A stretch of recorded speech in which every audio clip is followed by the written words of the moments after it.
Hello friends, Miss Kim here again. Today we're going to be making a paper flyer, and you're going to need 3 strips of paper.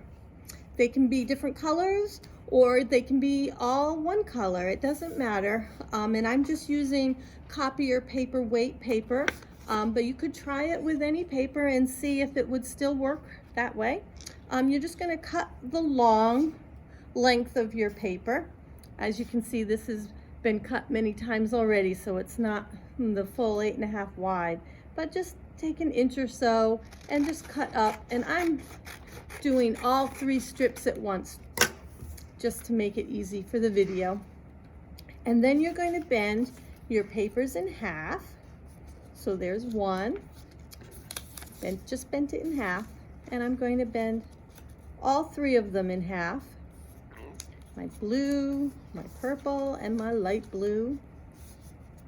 Okay, and then take 1 and take 2 and just slide the folded end over the other folded end. Okay, so it'll be something like this. And then take your other folded end on the purple one and go, it'll be on the bottom now. See, the folded end's on the bottom, and you're going to bring it up close there, and you're going to push it through the top of the first piece and just pull them and push them together till you get something kind of like so. Okay, kind of a odd looking creation, but that's what it is. You just push them together and play with them a little. Okay, and now I'm going to stand up high.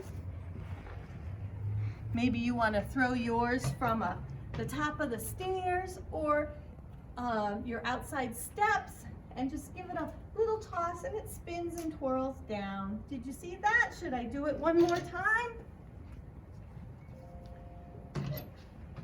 Throw it up a little higher. I'm not very tall. There you go. It spins down and flies. Have fun with your new paper flyer.